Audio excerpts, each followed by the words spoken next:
Hello and welcome to Camp Xbox. It's cold outside as I upload this video and I wanted to play a game that reflected that. So because I'm weird, I thought about the first Cabela's game to ever come to the Xbox 360, Cabela's Alaskan Adventure, a hunting game set all within the state of Alaska. And I recently played through it, and let me tell you about my experience and give you a little history along the way. All footage was captured on an Xbox 360, and I want to thank my YouTube channel members for their support, but let's go ahead and hop into this one. Excellent work!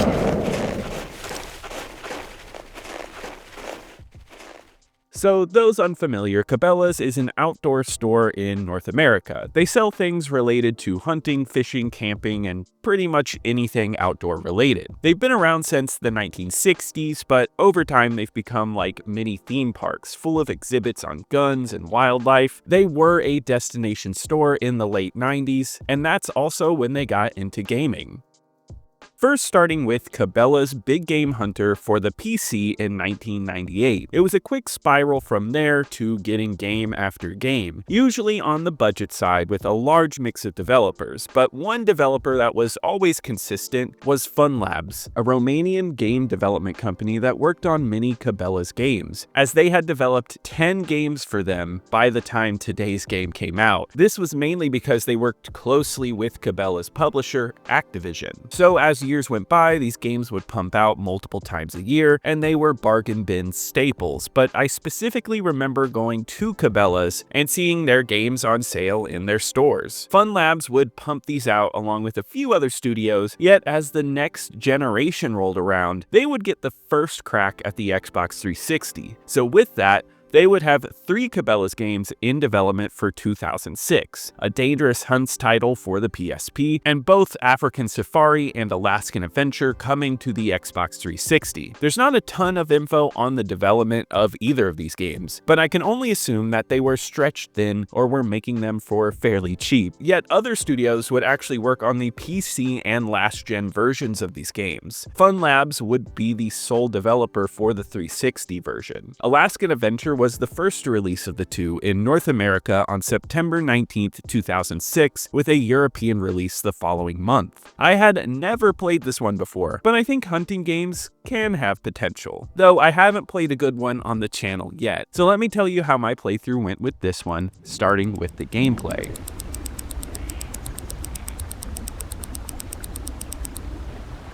Wow, she sure is pretty. So in Alaskan Adventure, you start with the Adventure and Open Season modes. Open Season is where you just pick an animal and a location, and you get kills with whatever weapons you bring in. It's a simple free play mode, but the meat of this game is going to be the Adventure mode. There is no story, but there is progression. You've just come to Alaska, and you're visiting 4 distinct areas of the state, each with different wildlife. In each of the 4 areas, you buy tags and hunt animals along with various other hunting sports, all in the name of conquering the wilds of Alaska. You get 3 difficulty options. The easiest automatically tracks animals on the minimap, and it allows you to slow time. The medium difficulty removes the time slow mechanic, and the hard option means that you have to track all of the animals yourself. It's up to you what you choose, but from my experience, all of them are pretty easy because this game is not a hardcore simulator by any means. In each of the 4 zones, it's split into small areas where you actually hunt. They only have a few animals, and many of them are very easy to stumble upon, meaning that the ability to actually track animals, such as looking at their tracks, is pretty much worthless. You can buy items like bait, but the maps are so small that it just has no use. And I think this is a mechanic that is going to hurt those looking for a hardcore simulator, but won't bother most people. Personally, I didn't mind it too much because you get right into the action. So the way hunting goes is that you get a tag, and it tells you to kill specific animals in specific ways. You might need to use a bow or a shotgun, and you might only need to kill only males, which is fun because you don't know the gender of some of the animals. You have to figure out what makes them different just by looking at them from far away. You go out and you shoot down these animals and you move on to more challenges. It's simple and at first pretty fun. Slowing down and trying to get that perfect shot on an animal is fun, and you have to be careful. If you shoot other animals or babies, you will get warnings and it will kick you out. So you can't just shoot everything you see.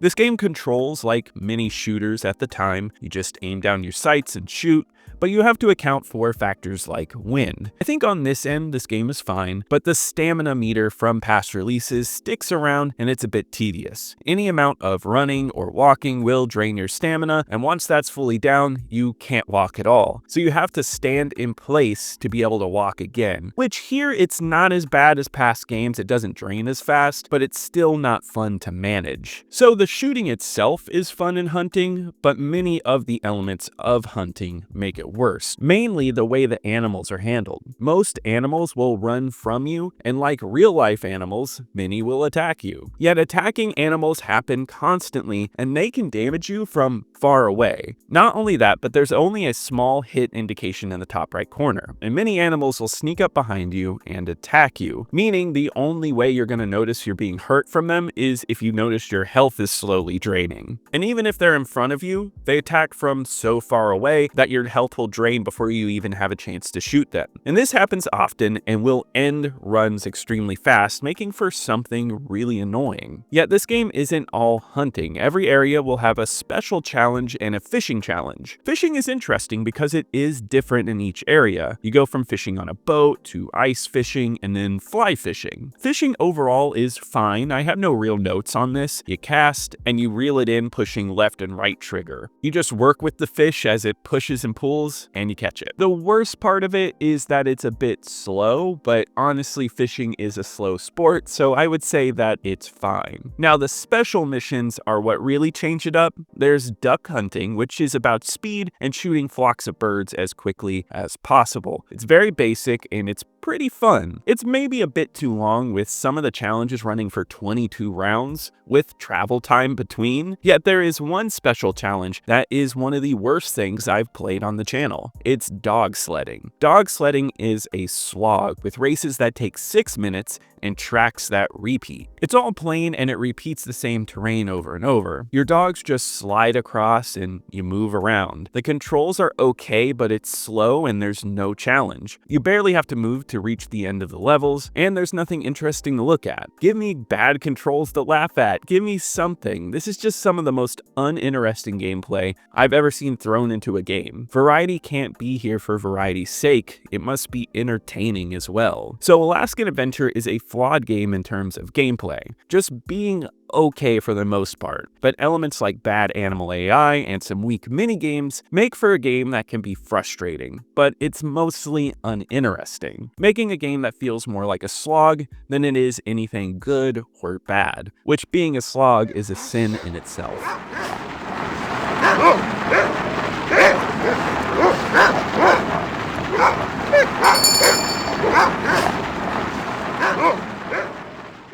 Alaskan Adventure definitely screams budget game in terms of graphics. Though it's in HD and has a nice draw distance, Alaskan Adventure feels like last generation technology with only slight next generation polish. This looks pretty old, but I wouldn't say it ruins the game. It's definitely not a fantastic look. The first thing that really caught me when I opened this game was the rough looking characters. They look like clay and offer nothing, yet you don't look at them often, so it's more silly than it is a problem. My biggest issue though was in certain objects and textures. The guns don't look great, and items like fishing rods just look flat and plain. The same could be said about the actual environments. Areas like forests look empty and repeated, with grass and trees not looking detailed. However, I do like the subtle differences in the 4 regions of Alaska. You don't just get snow upon snow, but actual forested areas, and there's different terrain, and I like this focus on the variety. variety. I just wish the environments stood out more. The animals look pretty decent overall, and I do like the variety they get out of the different styles for male and female animals. The lighting here is also okay, and the whole game is serviceable. It works, and you can't ask for much more from a budget release, but that can't be a full excuse. I wish it did more, and this game in no way is a standout, feeling like a dated relic for the console, even if it was only a year in. Nothing really exciting going on here graphically, and I should note that this game is backwards compatible on the Series X. And to be fair, it looks a bit cleaner on there, and I noticed less frame rate issues, but it's already not a great looking game, and I don't think the Series X helps it out in any way. It's more of just an easier way to be able to play it on newer consoles.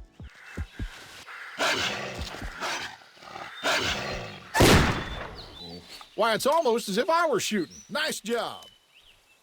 I feel like the audio of a hunting experience is very important. The quietness of the forest, the sounds of the wind, and the calls of the animals. That's all surprisingly captured well, and the audio for the most part is solid. There is barely any music in this game, with some in the menus, but for the most part, you're listening to the breeze pass by. Sounds of grass rustling and leaves rustling, though I wouldn't say it's anything special, it is nice. I just like that there's no music. A game like this could have easily pushed music into every moment, but hearing the movements of the animals is really nice. Sounds like hurt animals, and being able to track them is solid. If there's any part of the atmosphere that is bad though, it's gonna be the human you play. The longer you use your stamina, the heavier you breathe, and it is loud. Not only to indicate the animals can hear you, but to annoy you too, I guess. It gets grating hearing the heavy breathing after walking for a short while, and this is a part that I really hated. The voice work otherwise, I did like. I'm not saying any voice in particular was great, but they were fun. Each area has their own game master, and they will comment on everything you do. They'll make fun of you if you miss, cheer you on, or give you your warnings. Well, the only thing you're catching is pneumonia.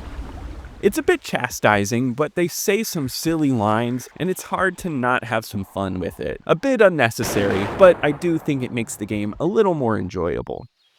That's a high score that ought to last.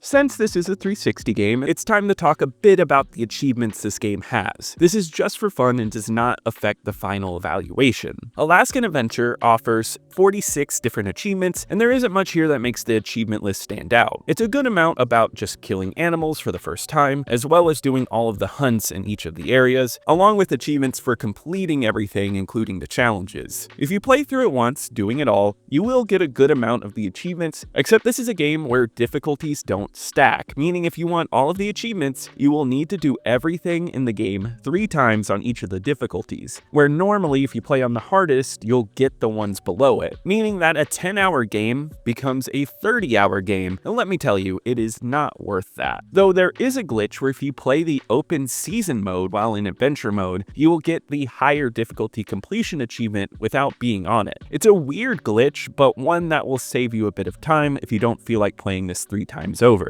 Other than that, you have an achievement for using a gun so many times on the open season mode, which I didn't do, as the numbers were a bit egregious to me on top of everything else.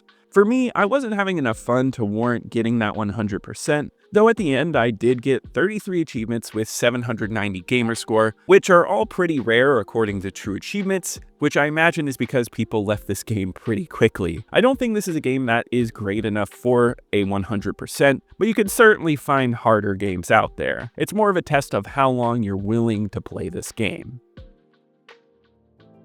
Cabela's Alaskan Adventure was a bit deceiving at first. Despite having the looks of a budget game, I still had a bit of fun. The hunting controls were fine and shooting animals turned out to be a good time, but it's the type of game that will sneak up on you with its roughness. There's some miserable mini-games like dog sledding, and the animal AI is rough. Not only that, but some sections are not doing anything interesting like fishing or duck hunting. It's all fairly plain, and it loses a lot of steam along the way, making for a hunting game that could have been a lot better. It's certainly not the worst Cabela's game I've played on the channel, but in the end, that doesn't mean a lot. On my ranking list of 360 games I've fully reviewed on the channel, which I'm at 31 now, this one enters in at number 30. which now I'm starting to see a clear divide between okay games and actual bad ones. This one is better than Hour of Victory. I found that fundamentally this was a bit more sound, and honestly I had more fun with this game. Yet Dark Void is a lot better because it features more creativity and, despite being rough, had ambition. Cabela's Alaskan Adventure came out to generally unfavorable reviews according to Metacritic, with a score of 48. IGN gave it a 4.8, saying that it was a bad mishmash of ideas and was a sloppy port of a last-generation game. Official Xbox Magazine gave it a 4, and in a short review, complained about the stamina system and said no one would enjoy this game. Those bad reviews are only a part of the problem. This game did not sell well. VG Charts estimates that only 130,000 copies sold. And if you look at the number of people that have earned achievements in this game on True Achievements, those numbers definitely signify a game that not many people have played.